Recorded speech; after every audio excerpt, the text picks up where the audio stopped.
दिवाली पर supreme court ने Delhi NCR के लोगों को बड़ा तोहफा दिया। कोर्ट ने दिल्ली एनसीआर में ग्रीन पटाखों की बिक्री पर लगी रोक हटा दी है और पटाखे जलाने की इजाजत दी। मुख्य न्यायाधीश DY चंद्रचूड़ की अगुवाई वाले बेंच ने कहा कि कोर्ट ने एसजे तुषार मेहता के सुझाव पर विचार किया, जिन्होंने त्योहारों के दौरान क्रैकर्स मैन्युफैक्चर और आम जनता को राहत देने की सिफारिश की थी। CJI ने कहा कि ग्रीन पटाखों के अलावा अन्य पटाखों की तस्करी चिंता का विषय है। कोर्ट ने बताया कि हरियाणा के 14 जिले एनसीआर में थे, यानी राज्य का करीब 70% हिस्सा पटाखों पर रोक से प्रभावित है। पिछली सुनवाई में एसजे तुषार मेहता ने कोर्ट से आग्रह किया कि त्योहारों पर लोगों को पटाखे जलाने की इजाजत दी जानी चाहिए और पटाखे उत्पाद ने दलीलें दी कि पराली जलाने और गाड़ियों से होने वाले प्रदूषण को नजरअंदाज किया जा रहा है, सिर्फ पटाखों को निशाना बनाया जा रहा है। कोर्ट ने सरकार से ये भी पूछा कि 2018 में पटाखों पर बैन लगने के बाद क्या एयर क्वालिटी इंडेक्स यानी कि IQ में सुधार हुआ, तो जवाब मिला कोई खास असर नहीं देखने को मिला। सुप्रीम कोर्ट ने कहा कि पटाखों पर रोक से दिल्ली NCR में प्रदूषण स्तर में खास फर्क नहीं पड़ा, इसलिए हमने त्योहारों की भावना और पटाखे उत्पाद से जुड़े लोगों को राहत दी है। इसी के साथ आपको बताते चले कि हरियाणा हाई कोर्ट ने ये भी स्पष्ट किया कि ग्रीन पटाखों की बिक्री की अनुमति सिर्फ उन्हीं को दी जाएगी जिनके पास एनवायरमेंटल इंजीनियरिंग रिसर्च इंस्टीट्यूट यानी IRR का लाइसेंस होगा। दिवाली पर सुप्रीम कोर्ट ने दिल्ली NCR के लोगों को बड़ा तोहफा दिया। कोर्ट ने दिल्ली NCR में ग्रीन पटाखों की बिक्री पर लगी रोक हटा दी है और पटाखे जलाने की इजाजत दी। मुख्य न्यायाधीश DY चंद्रचूड़ की अगुवाई वाले बेंच ने कहा कि कोर्ट ने एसजे तुषार मेहता के सुझाव पर विचार किया, जिन्होंने त्योहारों के दौरान क्रैकर्स मैन्युफैक्चर और आम जनता को राहत देने की सिफारिश की थी।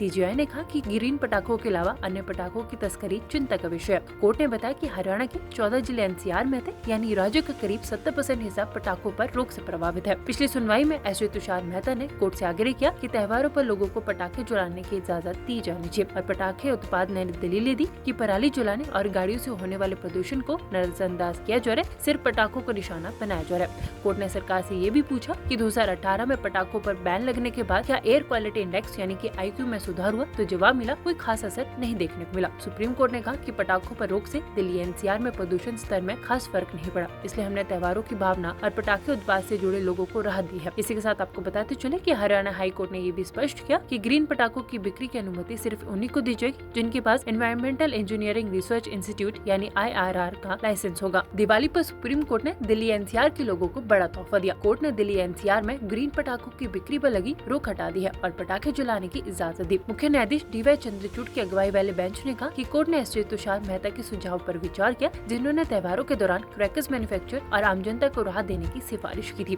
CJI ने कहा कि ग्रीन पटाखों के अलावा अन्य पटाखों की तस्करी चिंता का विषय है। कोर्ट ने बताया कि हरियाणा के 14 जिले NCR में थे, यानी राज्य का करीब 70% हिस्सा पटाखों पर रोक से प्रभावित है। पिछली सुनवाई में एसजे तुषार मेहता ने कोर्ट से आग्रह किया कि त्योहारों पर लोगों को पटाखे जलाने की इजाजत दी जानी चाहिए और पटाखे उत्पाद ने दलीलें दी कि पराली जलाने और गाड़ियों से होने वाले प्रदूषण को नजरअंदाज किया जा रहा है, सिर्फ पटाखों को निशाना बनाया जा रहा है। कोर्ट ने सरकार से ये भी पूछा कि 2018 में पटाखों पर बैन लगने के बाद क्या एयर क्वालिटी इंडेक्स यानी कि IQ में सुधार हुआ, तो जवाब मिला कोई खास असर नहीं देखने को मिला। सुप्रीम कोर्ट ने कहा कि पटाखों पर रोक से दिल्ली NCR में प्रदूषण स्तर में खास फर्क नहीं पड़ा, इसलिए हमने त्योहारों की भावना और पटाखे उत्पाद से जुड़े लोगों को राहत दी है। इसी के साथ आपको बताते चले कि हरियाणा हाई कोर्ट ने ये भी स्पष्ट किया कि ग्रीन पटाखों की बिक्री की अनुमति सिर्फ उन्हीं को दी जाएगी जिनके पास एनवायरमेंटल इंजीनियरिंग रिसर्च इंस्टीट्यूट यानी IRR का लाइसेंस होगा।